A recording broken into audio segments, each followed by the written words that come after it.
À la une de cette édition, 18 collèges d'enseignement général seront réalisés dans les régions du centre et du centre-sud par l'UNICEF et la coopération japonaise.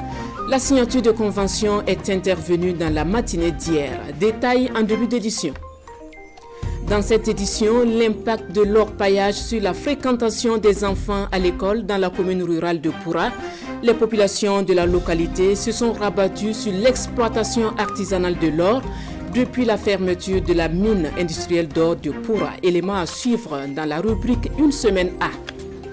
En page internationale, le Ghana a reçu la première livraison de vaccins du dispositif COVAX. 600 000 doses de vaccins anti-Covid arrivées à l'aéroport d'Accra ce 24 février. L'initiative COVAX vise à fournir aux pays à faible revenu les premières doses de vaccins anti-Covid. Madame, Monsieur, bonjour, bienvenue à cette édition de la mi-journée. L'UNICEF et la coopération japonaise s'investissent dans la réalisation d'infrastructures scolaires au profit du post-primaire dans les régions du centre et du centre-sud. 18 collèges d'enseignement général seront donc construits pour un montant de plus de 6 milliards de francs CFA. La signature de convention est intervenue ce matin, comme nous le relatent Moussa Ouedraogo et Fousseni Kindo. Des signatures et échanges de paraphes qui vont contribuer au renforcement de l'état de droit au Burkina Faso dans la formation des citoyens à travers l'école. Le Japon, l'UNICEF et le ministère en charge de l'éducation nationale scellent ici un partenariat qui va aider à la réalisation de 18 CEG dans les régions du centre et du centre-sud. Un financement de plus de 6 milliards et demi de francs CFA. Et dans ce projet, l'UNICEF intègre un volet formation des acteurs. C'est l'occasion pour moi de saluer l'implication de l'UNICEF dans la réalisation de ce projet qui intègre un volet de renforcement de capacité au profit de acteurs directs de l'éducation. En effet, les enseignants et des comités de gestion des écoles bénéficieront de formation. Ceci en vue d'une meilleure appropriation du projet par les bénéficiaires. Pour l'UNICEF qui s'engage pour une éducation de qualité au Burkina Faso, l'approche Safe School est aussi implémentée pour une éducation de qualité et contribuer à la résilience. Il est important que chaque enfant, où qu'il soit, ait accès à l'éducation. Donc il y a, comme je l'ai dit, aussi plus de 2000 écoles qui sont fermées qu'on doit essayer de voir comment réouvrir. Mais même dans les écoles qui sont ouvertes, on doit préparer nos enfants à être résilients. Ça veut dire quoi, Safe School? Ça veut dire que autant les enseignants que les élèves sont formés à prendre le bon comportement au cas où il y a un danger qui se passe. Ces 18 CEG de l'avis de l'UNICEF et de ses partenaires seront sous le label ECAM, École de qualité Amis des enfants, implémentée depuis 2014 au Burkina Faso. Le ministère de l'économie, des finances et du développement, dans une dynamique de relancer l'économie nationale impactée par l'insécurité et le Covid-19. Depuis ce matin, les acteurs du département réfléchissent sur la stratégie pour donner un souffle nouveau à l'économie et lui permettre de passer à 4% de croissance en 2021 contre 1,9% en 2020. Compte rendu de Nongba Kouda et Mouni Soubega.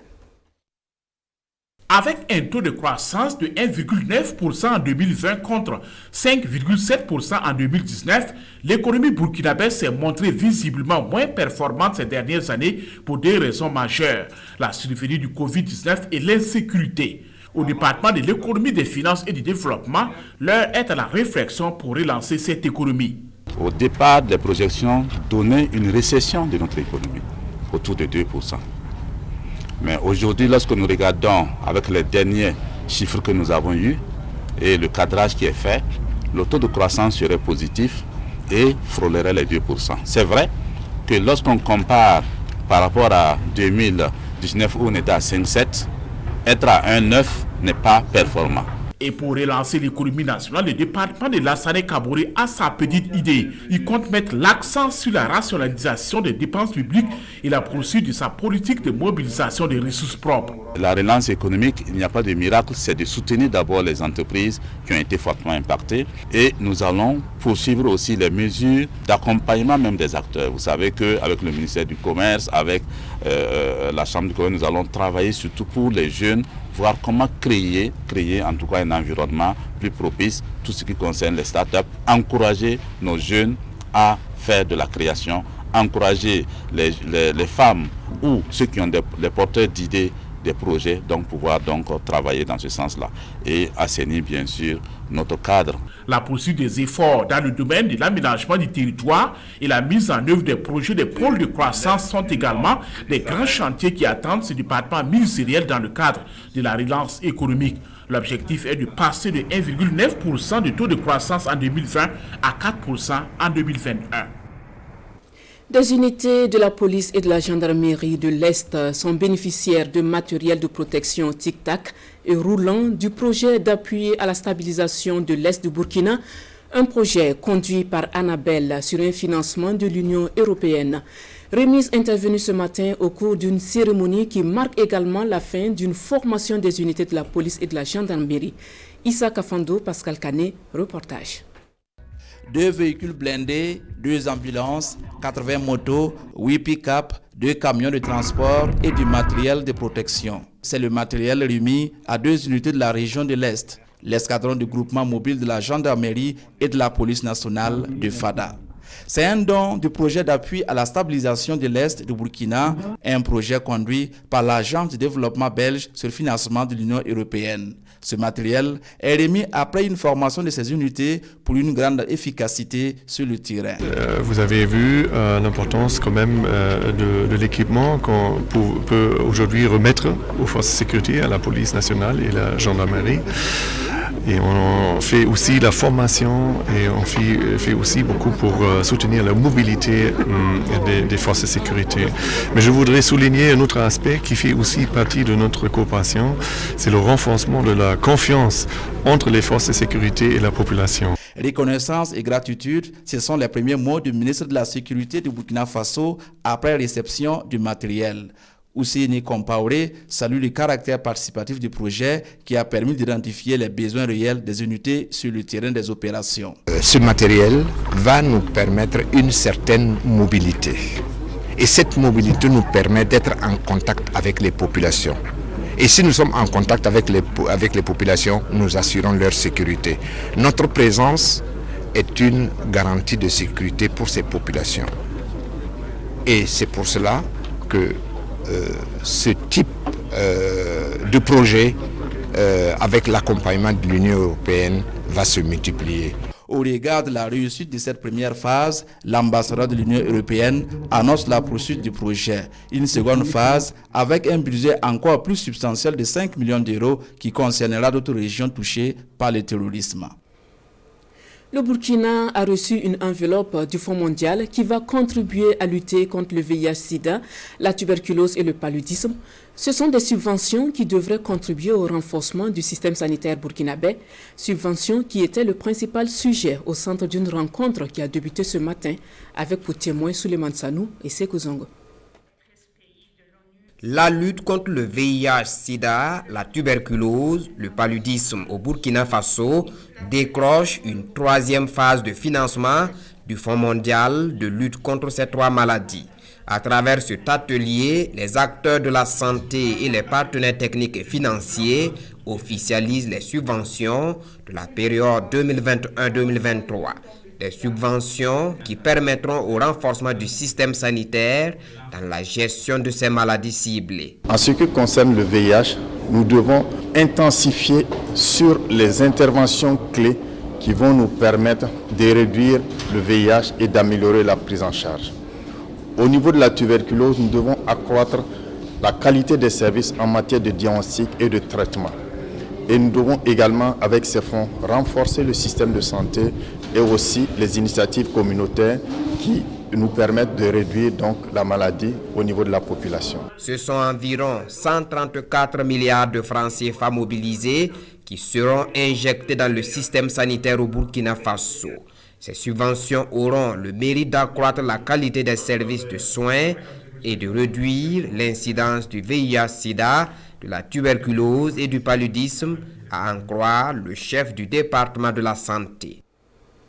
Une affaire de 84 hectares à Balkui, dans l'arrondissement 12 de Ouagadougou, oppose les familles Djigma et Yamyugo à la société immobilière Satmo, et la coalition des associations pour la promotion du droit au logement était hier face à la presse.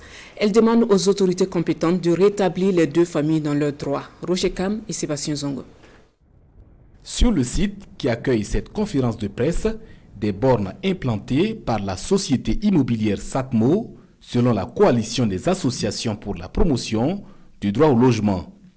Elle se fait porte-parole des familles Gigma et Yamyugo qui disent ne pas avoir donné leur accord en tant que propriétaires terriens pour l'aménagement du site, estimé à 84 hectares.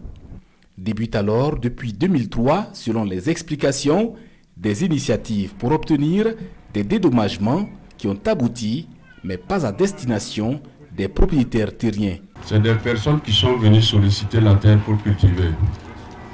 Donc, ces mêmes personnes ne sont pas des propriétaires terriens.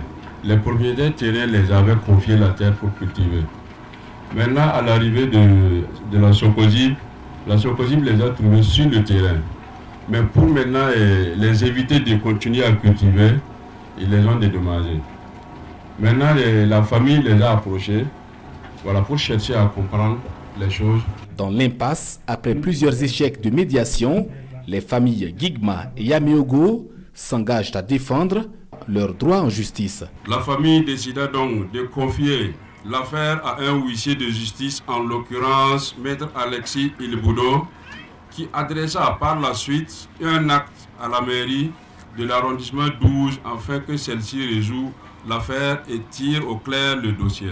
Dans une lettre d'accusé de réception, la mairie affirme n'avoir aucun dossier autorisant la société Satmo à aménager le site. La coalition des associations pour la promotion du droit au logement demande aux autorités compétentes de faire la lumière sur cette affaire et de rétablir ces familles dans leurs droits. C'est une question de réconciliation nationale, selon la coalition.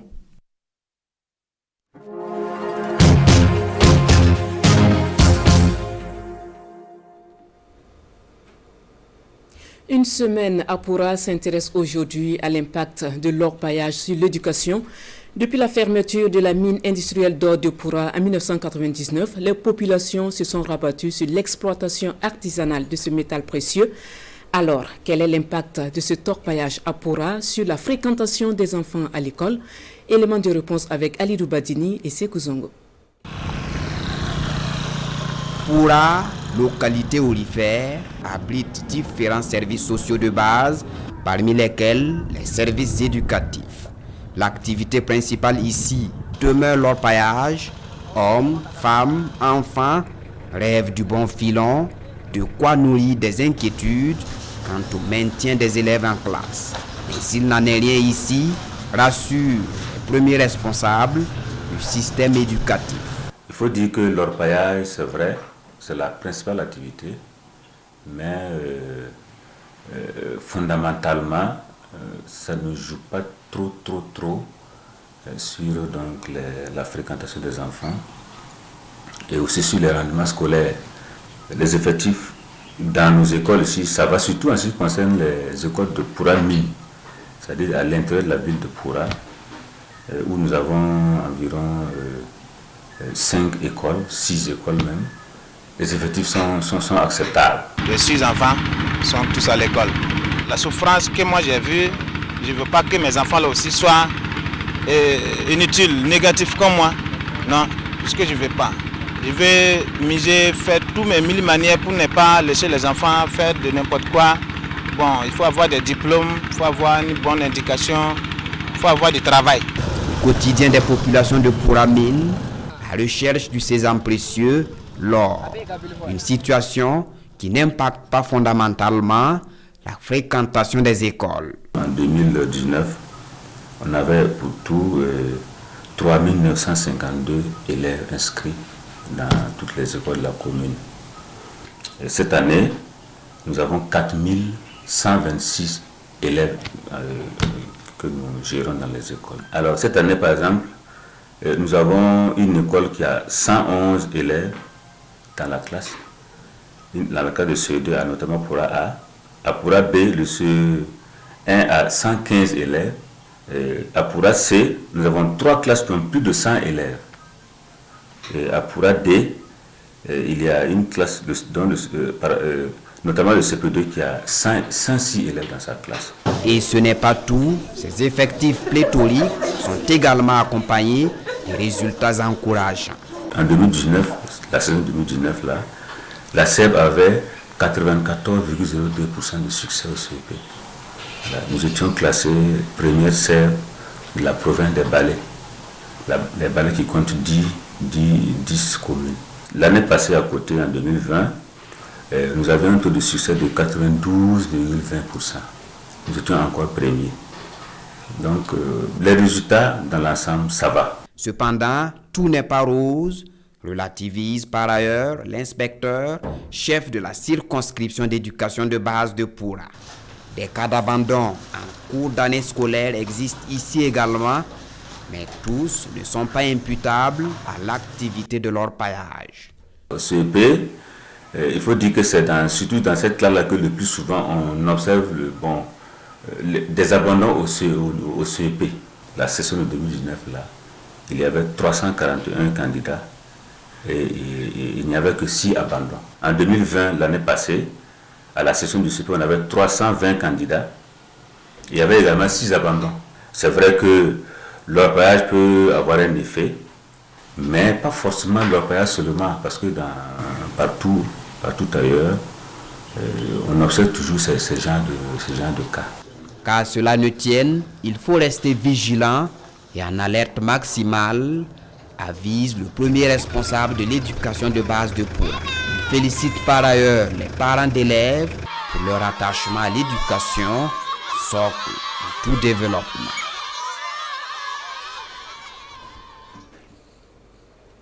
Une exposition vente d'art plastique se déroule du 24 au 28 février prochain dans la cour de la mairie de Ouagadougou. On y trouve une centaine d'œuvres composées de toiles, de tableaux et de photographies qui véhiculent des messages participant à la lutte contre la maladie à coronavirus. Détail avec Nongba Kouda et Ahadi Sandamba. Port de masque, sculpture en bronze au carré des étalons. Le geste est certes symbolique, mais marque l'engagement des artistes plasticiens, photographes, graphistes et sculpteurs du Burkina Faso dans la lutte contre la maladie à coronavirus. Une action qui marque également le début d'une exposition vente d'œuvres artistiques. Des œuvres qui attirent l'attention des populations sur la nécessité de se protéger contre le Covid-19. On a été inspirés des uns des autres qui sont dans la même situation que nous, notamment aussi les artistes musiciens qui chacun a essayé d'apporter sa pierre afin que vraiment nous puissions ensemble lutter contre justement cette pandémie-là. Une quarantaine d'artistes plasticiens ont pris part à la résidence de création. Ils ont réalisé une centaine d'œuvres en peinture, en sculpture et en photographie. Des œuvres qui font la promotion des mesures barrières dans la lutte contre la maladie à coronavirus.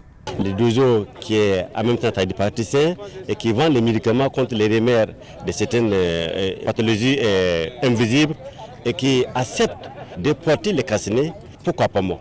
Donc c'est ce message que je vais porter à la population burkinabé. Je voudrais saluer cette initiative et saluer tous ceux qui s'y sont mis pour, à travers donc, ces œuvres-là, nous montrer que la Covid-19 est encore à l'ordre du jour. Portée par l'Association pour la promotion des arts plastiques APAP, cette exposition vente d'œuvres artistiques se tient dans la cour de la mairie centrale de Ouagadougou du 24 au 28 février prochain. A noter qu'en plus de la sensibilisation, 30% de toute œuvre vendue sera reversée au ministère de la Santé, une contribution à la lutte contre le Covid-19. Hors de chez nous, les premiers vaccins du dispositif COVAX ont été livrés au Ghana. 600 000 doses de vaccins livrées gratuitement. L'initiative COVAX vise à fournir aux pays à faible revenu leur première dose de vaccin anti-Covid. Dans ces lots, les toutes premières doses de vaccins distribuées gratuitement dans le cadre de l'initiative COVAX. C'est au Ghana qu'ont été livrées ces 600 000 doses du vaccin AstraZeneca. La représentante de l'UNICEF et celui de l'OMS ont fait le déplacement à l'aéroport d'Accra pour accueillir la précieuse cargaison. Le système COVAX, fondé notamment par l'Organisation mondiale de la santé, permet de fournir gratuitement des vaccins à 92 pays à revenus faibles et intermédiaires. Mais la concurrence avec les pays riches pour l'approvisionnement est rude, ce que dénonce régulièrement l'OMS. Les vaccins envoyés au Ghana ont été produits en Inde et en tout, ce sont près de 2,5 millions de doses que le pays africain doit recevoir. Selon un bilan probablement très en deçà de la réalité, plus de 80 000 Ghanéens ont contracté le Covid-19 et près de 600 en sont morts. La campagne de vaccination débutera mardi prochain. Le départ de Jean-Hubert Bazier à la majorité, l'affaire de l'infirmière violentée à Kaya et les 2 décès dus au charbon bactérien dans le Yoba sont entre autres sujets évoqués par les parutions du jour. La revue de presse est signée Boukari Ouedraogo. 2 décès dus au charbon bactérien, c'est l'une des informations qui a dominé le Conseil des ministres tenu hier à Ouagadougou, nous dit le quotidien de Tassidouaya. Situation inquiétante poursuit le journal, car selon le ministre des Ressources animales et halieutiques, la maladie se transmet de l'animal à l'homme et la bactérie peut vivre entre 50 et 80 ans. Pour éviter le pire, des dispositions sont déjà prises, rassure le ministre, toujours dans les colonnes des citoyens. Un autre fait marquant de ce Conseil des ministres, nous rapporte l'Express du Faso, c'est le recrutement de plus de 4600 nouveaux agents au titre des concours directs pour l'année 2021. L'affaire infirmière violentée au CHR de Kaya, enfin un dénouement, souligne l'observateur Palga. Le journal précise que le tribunal de grande instance de Kaya a statué sur la question et l'instituteur mis en cause a écopé de 2 mois d'emprisonnement et de 250 000 francs CFA d'amende, le tout assorti de sursis. Aujourd'hui, au Faso, lui, s'est intéressé à la 38e conférence des ministres de la jeunesse et des sports de la francophonie. De grandes réformes institutionnelles sont prévues car tous restent unanimes que la Confégesse a besoin d'un souffle nouveau. Et dans cette dynamique de souffle nouveau, il faut un nouveau secrétaire général, nous dit le quotidien. Et à propos, poursuit le journal, Alexandre Yougbari est candidat. Et déjà, l'homme a de grands projets pour la Confégesse. Le départ de Jean-Hubert Bazier, président de Convergence de l'Espoir dans la majorité, occupe une bonne place dans les colonnes du journal Le Pays.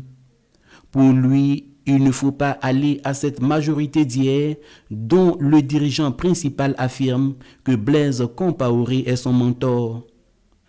Dans tous les cas, il affirme aller à la majorité pour travailler à incarner les convictions de son parti. C'est tout pour cette édition de la mi-journée. Merci de l'avoir suivi. Dans un instant, la version de l'information en langue nationale. Bon après-midi à tous en compagnie de nos programmes.